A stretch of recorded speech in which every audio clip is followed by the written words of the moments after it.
Bonjour les amis, à l'heure où le coronavirus circule toujours, mais que l'on veut sortir et profiter de ce que la capitale et la région ont à nous offrir, Sortir à Paris pense à vous et vous propose une sélection des sorties à faire cette semaine à Paris et en Île-de-France.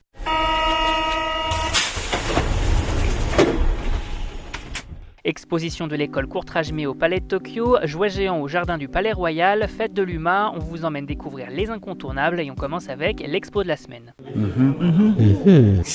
Cette semaine, on file au Palais de Tokyo pour profiter des derniers jours de Jusqu'ici tout va bien, l'exposition de l'école Courtrajmé, l'école de cinéma du réalisateur Lajli jusqu'au 11 septembre 2020.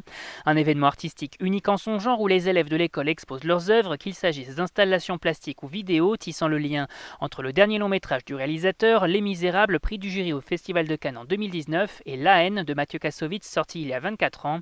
Des œuvres qui invitent le visiteur à se poser des questions sur la stigmatisation des banlieues, le machisme, l'homophobie, la sous-représentation des femmes dans la société, la solidarité ou encore l'économie parallèle.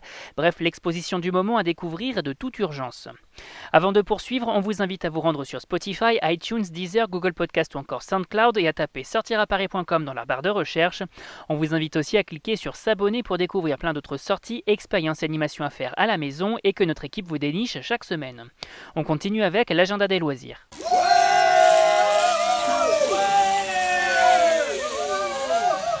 Les familles profitent de ce début de semaine pour s'aventurer avec leurs enfants dans les jardins du Palais Royal qui se partent de jouets géants Fisher-Price jusqu'au 9 septembre 2020. À l'occasion des 90 ans de la marque de jeux pour enfants, plusieurs jouets sont exposés en taille XXL et mis à disposition des plus jeunes. Téléphones à roulettes, tapis d'éveil colorés, pyramides de cercle arc-en-ciel, autant de classiques de notre enfance que nos chères têtes blondes peuvent de nouveau découvrir avant de les ajouter à leur liste au Père Noël. Et l'occasion également de se promener sous le soleil dans ce beau jardin parisien avant l'arrivée de l'automne. On passe tout de suite à la minute spectacle. Waouh! Avis aux habitués des festivals. La fête de l'UMA revient cette année pour le plus grand plaisir des amateurs de concerts les 11, 12 et 13 septembre 2020.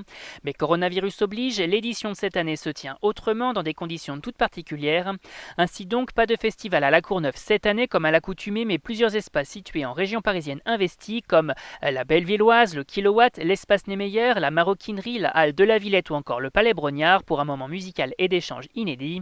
Au programme, des initiatives culturelles, de grands débats, des rencontres, des concerts, des actions solidaires ou encore des prises de parole militantes, politiques et citoyennes, le tout étant relayé sur une plateforme numérique dédiée. Toutes les informations sur notre site www.sortiraparis.com. Et cette semaine, au cinéma. Cette semaine, on commence avec Antebellum, long métrage de Gérard Bush et Christopher Renz au cinéma le 9 septembre 2020, un film d'horreur du producteur de Get Out et Us dans lequel on retrouve Janelle Monáe dans le rôle de Veronica Henley, une auteure qui se retrouve piégée dans un monde effroyable et dont elle devra en comprendre tous les mystères pour pouvoir espérer s'en sortir vivante. Côté casting, on retrouve Eric Lange, Jack Huston ou encore Jenna Malone, le métrage pour tous les amateurs du genre. On continue avec La Daronne, dernier long métrage de Jean-Paul Salomé, en salle le 9 septembre, un film dans lequel on suit les aventures de Patience Portefeu, interprète judiciaire franco-arabe le jour, trafiquant de drogue à Belleville la nuit. Concernant la distribution, on retrouve Isabelle Huppert dans le rôle titre, mais également Hippolyte Girardot, Farida Ouchani ou encore Liliane Rover, une comédie à découvrir de toute urgence. Et on termine avec Le Bonheur des uns, long métrage de Daniel Cohen, au cinéma le 9 septembre. On y suit l'histoire de deux couples d'amis de longue date qui voient leur quotidien bouleversé lorsque l'une de la bande publie un roman qui devient un best-seller. Au casting, que du beau monde avec Vincent Cassel, Florence Foresti, Bérénice Bejo ou encore François Damiens, l'autre comédie de la semaine à découvrir avec délectation. Et on rappelle que tous ces événements sont à découvrir sur notre site www.sortiraparis.com. C'est fini pour aujourd'hui, on vous retrouve très vite pour un nouvel agenda. Bonne semaine les amis, soyez prudents et bonne sortie à tous.